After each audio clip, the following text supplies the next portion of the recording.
আসসালামু আলাইকুম রহমতুল্লাহি ওবরকাতুহ। সম্মানিত দর্শক, আপনারা সবাই জানেন যে আমাদের যে আইসিটি কোর্ট, যেটি যুদ্ধাপরাধের বিচারের জন্য বা যুদ্ধাপরাধীদের বিচারের জন্য শেখ হাসিনার জমানায় গঠন করা হয়েছিল এবং একটা অ্যাক্ট তৈরি করা হয়েছিল এবং যেটা পার্লামেন্ট কর্তৃক আবার অ্যাপ্রুভ করা হয়েছিল। তো যেই কোর্টে শেখ হাসিনা তার রাজনৈতিক প্রতিপক্ষ জামাতকে নাস্তানাবুদ করার জন্য জামাতের শীর্ষ নেতাদের বিচার করেছিলেন এবং অনেককে ফাঁসিতে লটকিয়েছিলেন, ঠিক একই কোর্টে একই আদালতে তার বিচার হচ্ছে এবং তার যারা সহযোগী রয়েছেন, একেবারে যারা শীর্ষ গত ১৫ বছর ধরে তাকে নানাভাবে সহযোগিতা করেছে তাদেরকেও এই আদালতে বিচার করা হচ্ছে। এর মধ্যে শেখ হাসিনার বিচার চলমান। ইতিমধ্যে একটি মামলায় তার সাজা হয়েছে এবং অন্যান্য মামলাতে তাকে যেভাবে আইনের জালে ফেলা হচ্ছে তাতে করে তার মৃত্যুদণ্ড বা তার ফাঁসি শতভাগ নিশ্চিত করার জন্য এই কোর্ট সর্বোচ্চ যারা কলাকৌশলী আছেন তারা চেষ্টা চালাচ্ছেন। এই বাস্তবতায় যে অভিযোগগুলো তার বিরুদ্ধে আনা হচ্ছে সেটা হলো জুলাই আগস্ট বিপ্লবের সময় যে সহিংসতা হয়েছে, সেই সহিংসতায় রাষ্ট্রীয় বাহিনী যে নির্মমতা প্রদর্শন করেছে, যে গুলাগুলি করেছে, হেলিকপ্টার থেকে গুলি ছুঁড়েছে, গুম করেছে, হাসপাতালে চিকিৎসা দেওয়া হয়নি এবং অনেককে পাখির মতো গুলি করে মেরেছে, যে দৃশ্য আমরা দেখেছি। এই সকল কাজকর্ম শেখ হাসিনার মদতে হয়েছে, শেখ হাসিনার নির্দেশে হয়েছে। এরকম তথ্য এবং প্রমাণ এই কোর্টের যারা তদন্তকারী কর্মকর্তা তারা হাজির করেছেন এবং এগুলো নিয়ে আসলে আমাদের যতটা না আগ্রহ বা এই সকল বিষয় নিয়ে আওয়ামী লীগের লোকদের মধ্যে কোনো রকম আতঙ্ক আমরা কখনো দেখিনি।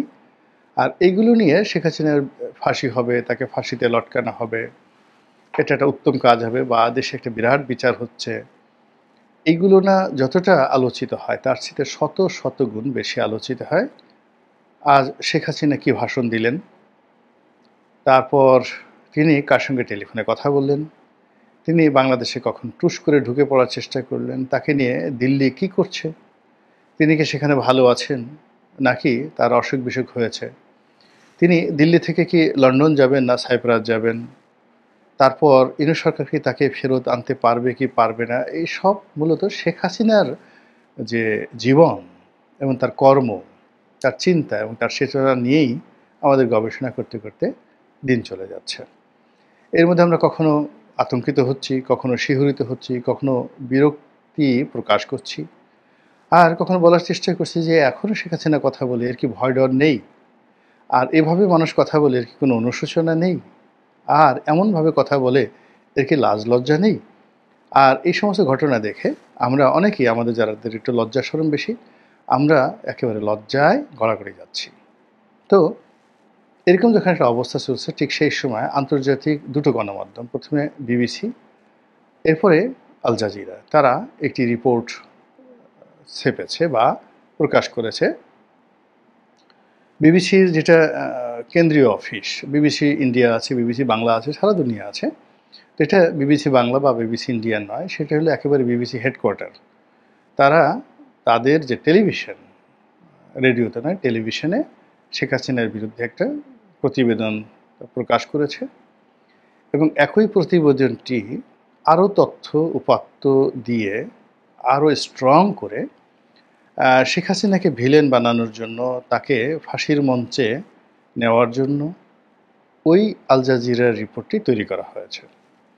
এখন বাংলাদেশ এগুলো নিয়ে আলোচনা হচ্ছে, দেশের বাইরে আলোচনা হচ্ছে, ভেতরে আলোচনা হচ্ছে এবং সেই বিষয়গুলো নিয়ে আলোচনা করব। কিন্তু তার আগে এই আল জাজিরা বা বিবিসির যে রিপোর্ট, এই রিপোর্টটি নিয়ে সংক্ষেপে কিছু একটা বলে নিই। প্রথমত হলো এই রিপোর্টটা কারা কারা দেখেছেন একটু বুকে হাত দিয়ে আপনি একটু চিন্তা করেন। রিপোর্টের এই মাথা থেকে ও মাথা পর্যন্ত দেখেছেন। আমি যাদের সাথে আলাপ করেছি, আমাদের দেশের 1% লোকও এই রিপোর্ট দেখেনি। আর যারা এরকম একটা রিপোর্ট হয়েছে, এই 1% লোক যারা হালকা পাতলা দেখেছে, এদের মধ্যে আবার 100 জনের মধ্যে মাত্র 1 জন লোক রিপোর্টের এই মাথা থেকে ও মাথা পর্যন্ত দেখেছে। তাহলে কি হলো? প্রতি 10,000 জনের মধ্যে 1 জন লোক এই বাংলায় আল জাজিরা এবং বিবিসি রিপোর্টটি এই মাথা থেকে ও মাথা পর্যন্ত দেখেছে। আর যারা দেখেছেন তারা এটা নিয়ে প্রতিক্রিয়া দেখিয়েছেন, ছি করেছেন এবং শেখ হাসিনার বিরুদ্ধে মানে যাকে বলা হয় দৃষ্টান্তমূলক শাস্তির আওয়াজ তুলেছেন। এরকম একটা মিছিল হয়নি এই ঢাকা শহরে। মানে এই বিবিসি এবং আল জাজিরার রিপোর্টের পরে প্রথমত একটা মিছিল হয়নি, ফলে প্রতিবাদটিতে আগুন লাগেনি।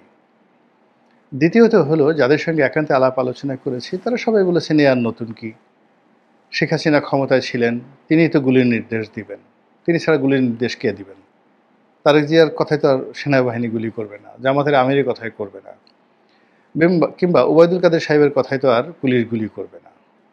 এখানে পুলিশ, আর্মি যারাই গুলি করেছে, এখানে যে বাহিনী প্রধান যারা আছেন তারা অনেক সময় সহোদ্যোগী করেন, আর সেখানে তাদের যেটা কেন্দ্রীয় কমান্ড থাকে, সেই কমান্ডের মাধ্যমে অবশ্যই সেই অনুমতিটা শেখ হাসিনার কাছ থেকে এসছে এবং শেখ হাসিনা এই কাজগুলো করছেন। এটা তো গত 15 বছর ধরে আমরা জানি। তিনি গুম করছেন, তিনি ক্রস ফায়ার করছেন, তিনি জঙ্গি নাটক সাজাচ্ছেন, তিনি পুরো বাংলাদেশকে স্তব্ধ করে রাখার জন্য যে গত 15 বছরে দমন এবং পীড়ন চালিয়েছেন, এটা বাংলাদেশের একটা তেলাপোকাও বুঝতে পারে এবং তারাও জানে।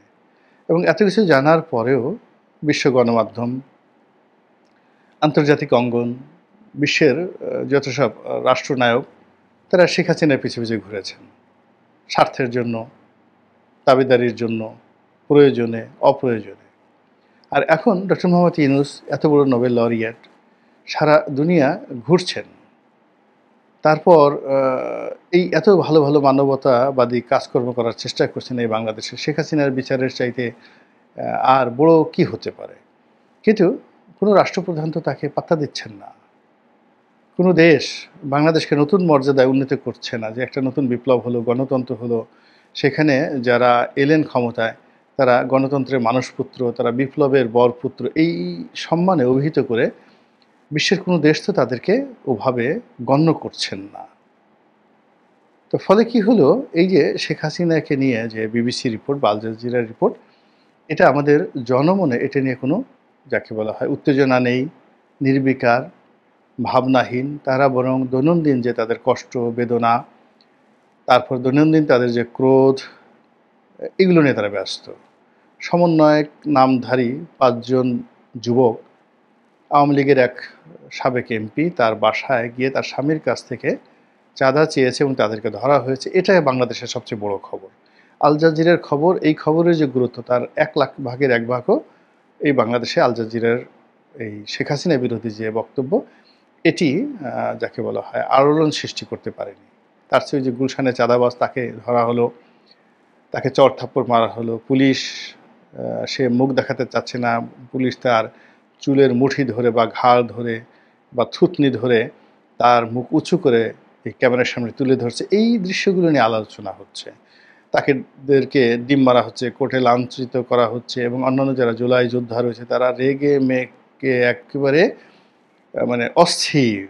তো এই রাগ আল জাজিরার রিপোর্ট বা বিবিসি রিপোর্ট প্রকাশ করার পর ঢাকার রাজপথে যদি আমরা দেখতাম শেখ হাসিনার কুশপুত্তলিকা দেওয়া হচ্ছে, তার মূর্তি বানিয়ে সেখানে ডিম ছোড়া হচ্ছে, জুতো ছোড়া হচ্ছে, এটা বোঝা যেত যে এটা একটা পাবলিক রিয়াকশন। সেই পাবলিক রিয়াকশন কিন্তু হচ্ছে না। এই গেল এক পার্ট। 2 পার্ট হলো, বা দ্বিতীয় পর্ব যেটি হলো সেটি হলো এই বিবিসি রিপোর্ট এবং আল জাজিরার রিপোর্ট। এটা নিয়ে আওয়ামী লীগ কী ভাবছে বা শেখ হাসিনা কী ভাবছে।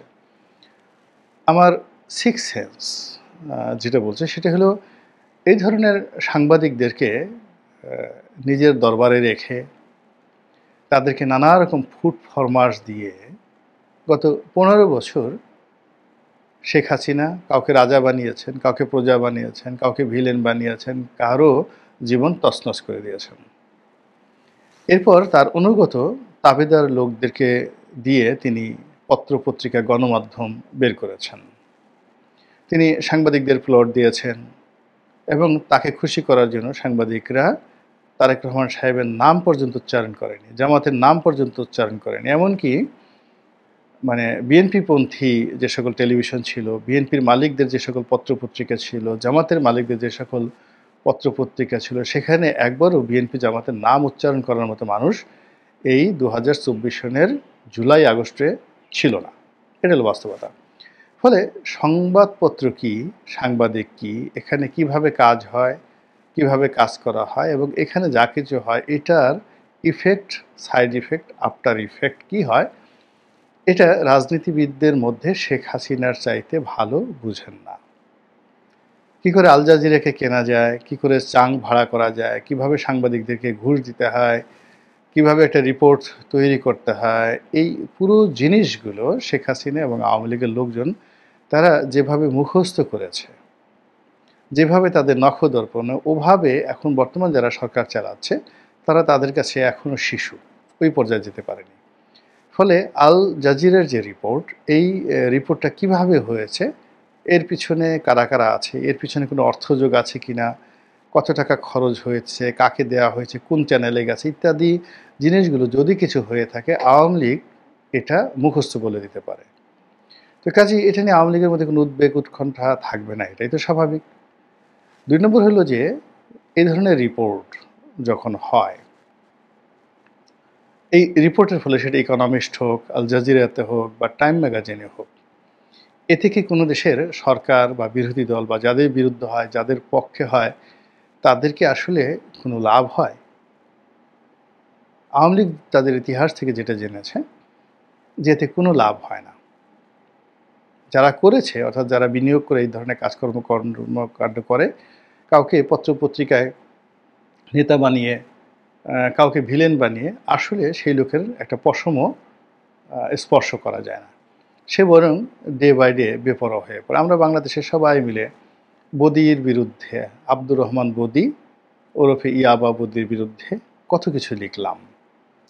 আমরা সবাই মিলে সারা বাংলাদেশ গত ১৫ বছর ধরে চিৎকার করলাম সালমান রহমানের বিরুদ্ধে।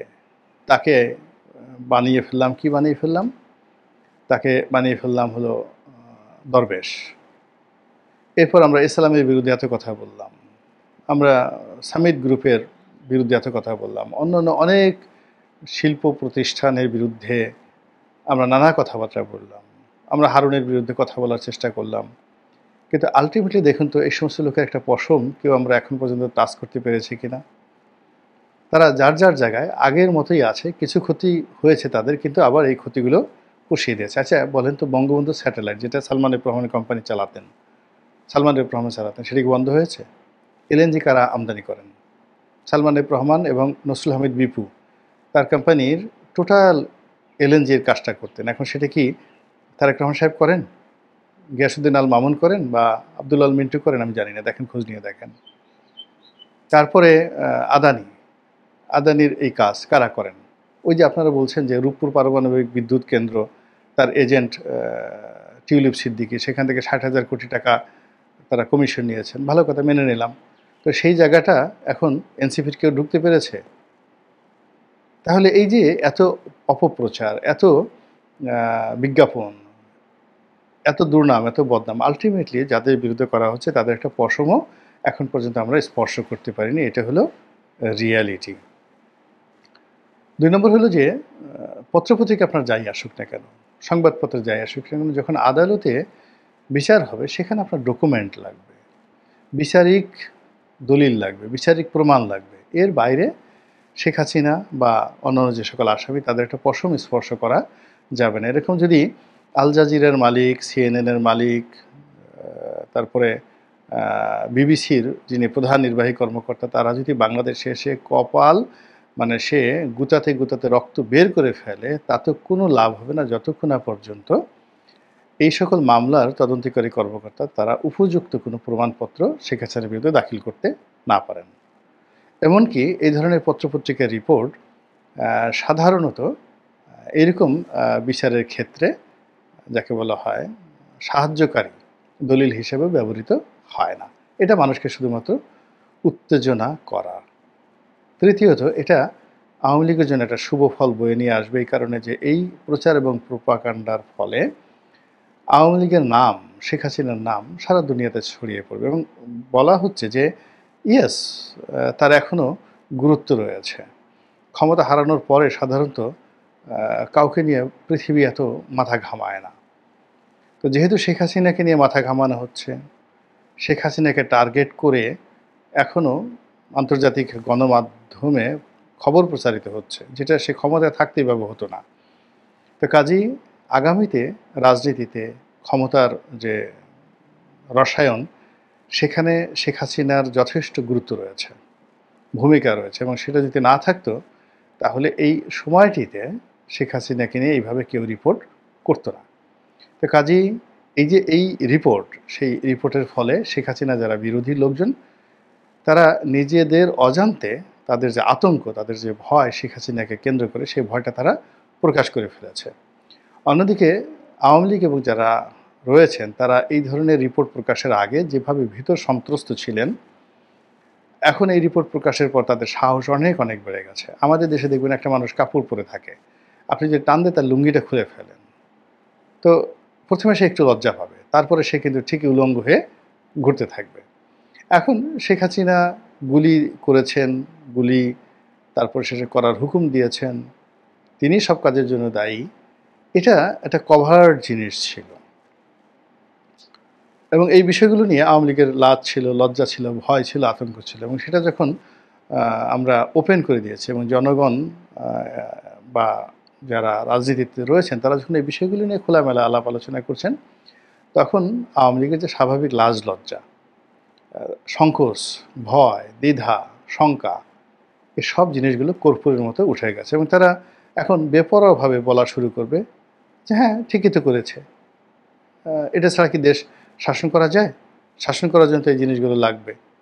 তো এটা তো করেই ১৫ বছর দেশটাকে এত সুন্দর পর্যায়ে সে রেখেছে। অর্থাৎ তার অপরাধটাকে সে তখন তার যে কর্ম, সেই কর্মের যুক্তি হিসেবে সে উপস্থাপন করবার সুযোগ পাবে এই ধরনের প্রচার এবং প্রোপাগান্ডার ফলে।